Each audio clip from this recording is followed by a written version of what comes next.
ध्यानम्। षड्वक्त्रं शिखिवाहनं त्रिनयनं चित्राम्बरालङ्कृतं शक्तिं वज्रमसिं त्रिशूलमभयं खेटं धनुश्चक्रकम् पाशं कुक्कुटमङ्कुशं च वरदं हस्तैर्दधानं सदा ध्यायेद्दीप्सित सिद्धितं शिवसुतं स्कन्दं सुराराधितम्। प्रथमो ज्ञानशक्त्यात्मा द्वितीयस्कन्द एव च अग्निगर्भस्तृतीयस्तु बाहुलेयश्चतुर्थकः गाङ्गेयपञ्चमप्रोक्तः षष्ठः शरवणोद्भवः सप्तमः कार्तिकेयश्च कुमारश्चाष्टमस्तथा नवमः षण्मुखप्रोक्त तारकारी स्मृतो दश एकादशश्च सेनानि गुहो द्वादश एव च त्रयोदशो ब्रह्मचारी शिवतेजश्चतुर्दश क्रौञ्चधारी पञ्चदश षोडश शिखिवाहनः। षोडशैतानि नामानि यो जपेत् भक्तिसंयुता बृहस्पति समो बुद्ध्या तेजसा ब्रह्मणत्समा कन्यार्थी लभते कन्यां ज्ञानार्थी ज्ञानमाप्नुयात् विद्यार्थी लभते विद्यां धनार्थी धनमश्नुते यद्यत् प्रार्थयते मर्त्य तत् सर्वं लभते ध्रुवम्। ध्यानम्। षड्वक्त्रं शिखिवाहनं त्रिनयनं चित्राम्बरालङ्कृतं शक्तिं वज्रमसिं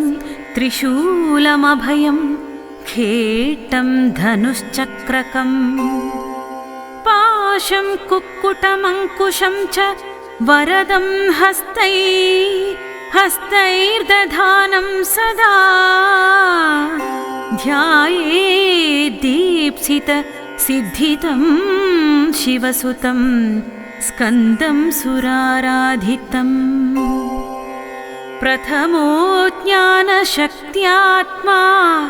द्वितीयस्कन्द एव च अग्निगर्भस्तृतीयस्तु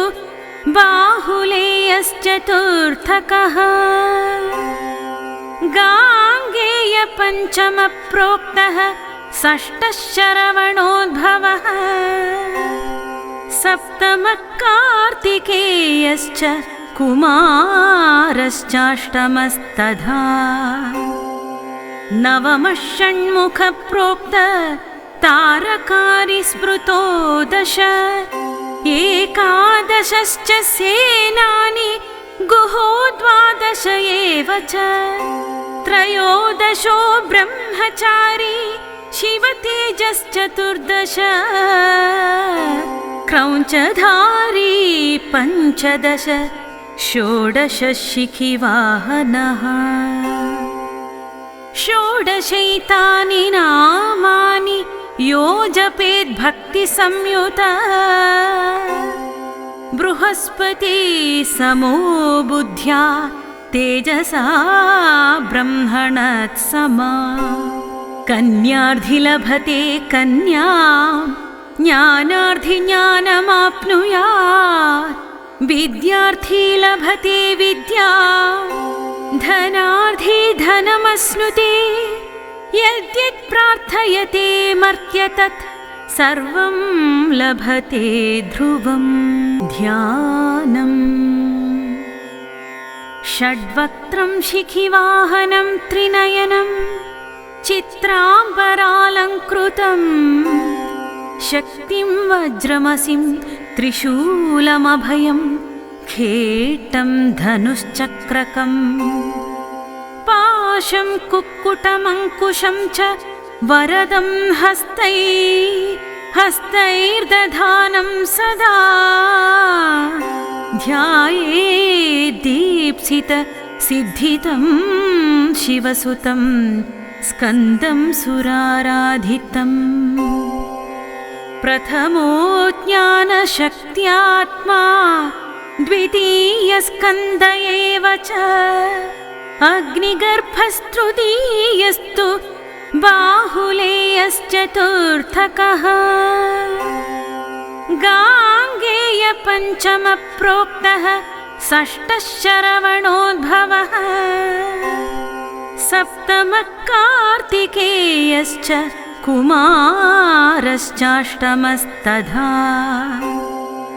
नवमः षण्मुखप्रोक्त तारकारी स्मृतो दश एकादशश्च सेनानि गुहो द्वादश एव च त्रयोदशो ब्रह्मचारी शिवतेजश्चतुर्दश क्रौञ्चधारी पञ्चदश षोडश शिखिवाहनः षोडशैतानि नामानि यो जपेत् भक्तिसंयुतः बृहस्पति समो बुद्ध्या तेजसा ब्रह्मणत्समा कन्यार्धि लभते कन्यां ज्ञानार्धि ज्ञानमाप्नुयात् विद्यार्थी लभते विद्यां धनार्धी धनमश्नुते यद्यत् प्रार्थयते मर्त्य तत् सर्वं लभते ध्रुवं ध्यानम् षड्वक्त्रं शिखिवाहनं त्रिनयनं चित्राम्बरालङ्कृतं शक्तिं वज्रमसिं त्रिशूलमभयं खेटं धनुश्चक्रकम् पाशं कुक्कुटमङ्कुशं च वरदं हस्तैर्दधानं सदा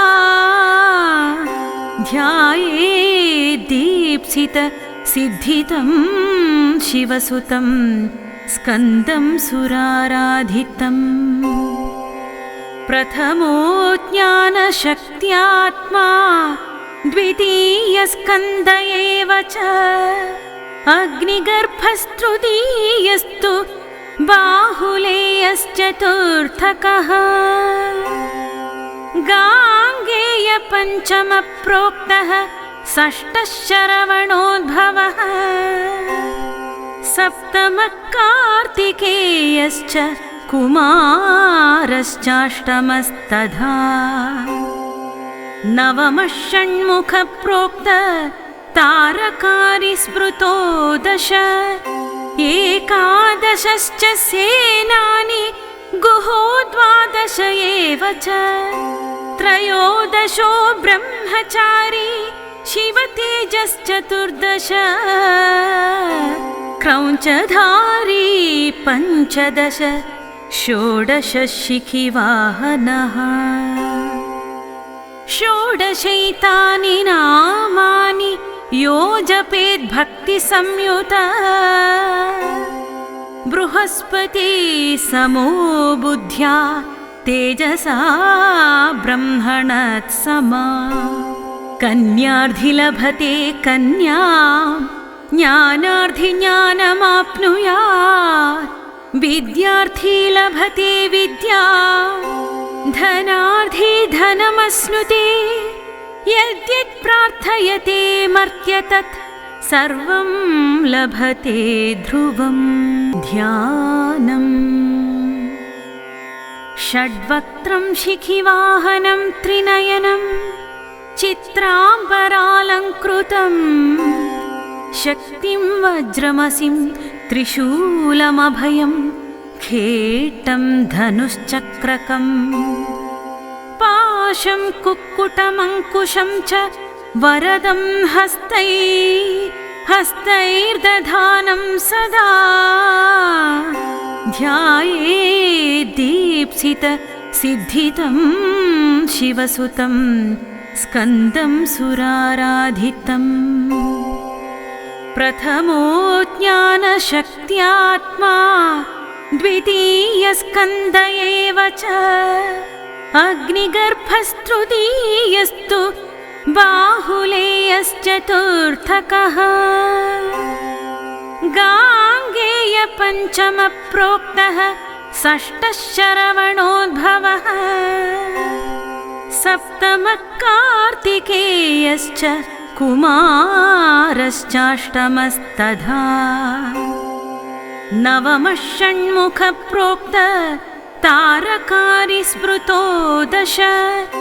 एकादशश्च सेनानि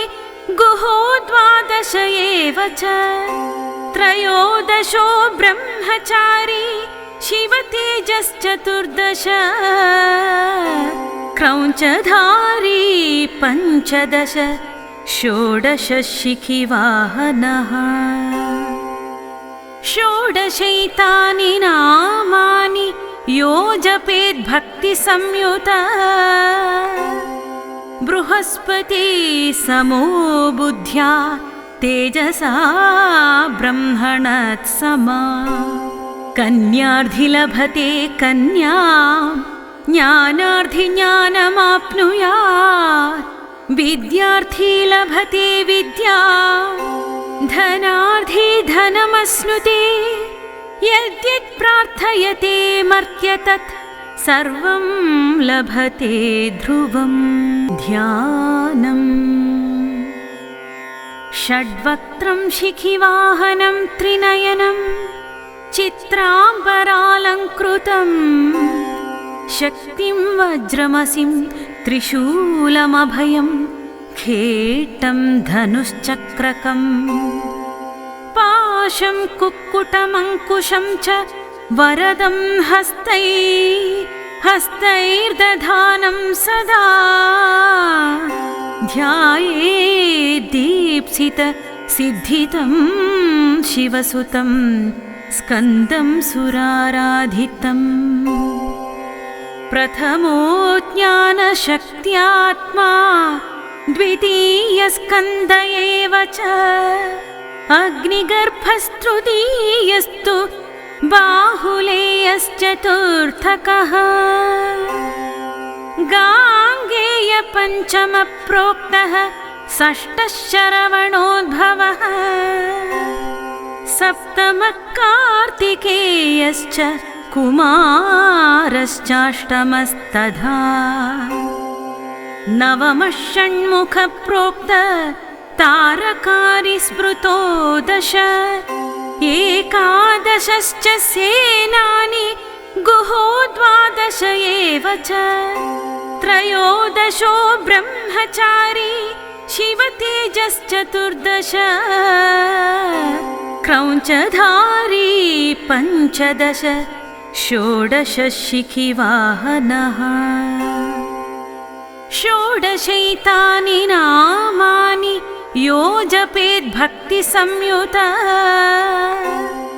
बृहस्पति समो बुद्ध्या तेजसा ब्रह्मणत्समा कन्यार्थी लभते कन्यां ज्ञानार्थी ज्ञानमाप्नुयात् विद्यार्थी लभते विद्यां धनार्थी धनमश्नुते यद्यत् प्रार्थयते मर्त्य तत् सर्वं लभते ध्रुवं ध्यानम् षड्वक्त्रं शिखिवाहनं त्रिनयनं चित्राम्बरालङ्कृतं शक्तिं वज्रमसिं त्रिशूलमभयं खेटं धनुश्चक्रकम् पाशं कुक्कुटमङ्कुशं च वरदं हस्तैर्दधानं सदा ध्यायेद्दीप्सितसिद्धितं शिवसुतं स्कन्दं सुराराधितम् प्रथमो ज्ञानशक्त्यात्मा द्वितीयस्कन्द एव च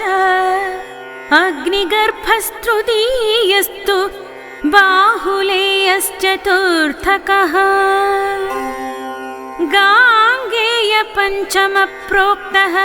षष्ठः शरवणोद्भवः सप्तमः कार्तिकेयश्च कुमारश्चाष्टमस्तथा नवमः षण्मुखप्रोक्त तारकारी स्मृतो दश एकादशश्च सेनानि गुहो द्वादश एव च त्रयोदशो ब्रह्मचारी शिवतेजश्चतुर्दश क्रौञ्चधारी पञ्चदश षोडश शिखिवाहनः षोडशैतानि नामानि यो जपेत् भक्तिसंयुतः बृहस्पति समो बुद्ध्या तेजसा ब्रह्मणत्समा कन्यार्थी लभते कन्यां ज्ञानार्थी ज्ञानमाप्नुयात् विद्यार्थी लभते विद्यां धनार्थी धनमश्नुते यद्यत् प्रार्थयते मर्त्य तत् सर्वं लभते ध्रुवं ध्यानम् षड्वक्त्रं शिखिवाहनं त्रिनयनं चित्राम्बरालङ्कृतं शक्तिं वज्रमसिं त्रिशूलमभयं खेटं धनुश्चक्रकम् पाशं कुक्कुटमङ्कुशं च वरदं हस्तैर्दधानं सदा ध्यायेत् दीप्सित सिद्धितं शिवसुतं स्कन्दं सुराराधितम् प्रथमो ज्ञानशक्त्यात्मा द्वितीयस्कन्द एव च अग्निगर्भस्तृतीयस्तु बाहुलेयश्चतुर्थकः गाङ्गेयपञ्चमप्रोक्तः षष्ठः शरवणोद्भवः सप्तमः कार्तिकेयश्च कुमारश्चाष्टमस्तथा नवमः षण्मुखप्रोक्त तारकारी स्मृतो दश एकादशश्च सेनानि गुहो द्वादश एव च त्रयोदशो ब्रह्मचारी शिवतेजश्चतुर्दश क्रौञ्चधारी पञ्चदश षोडश शिखिवाहनः षोडशैतानि नामानि यो जपेत् भक्तिसंयुतः बृहस्पति समो बुद्ध्या तेजसा ब्रह्मणत्समा कन्यार्थी लभते कन्यां ज्ञानार्थी ज्ञानमाप्नुयात् विद्यार्थी लभते विद्यां धनार्थी धनमश्नुते यद्यत् प्रार्थयते मर्त्य तत् सर्वं लभते ध्रुवम्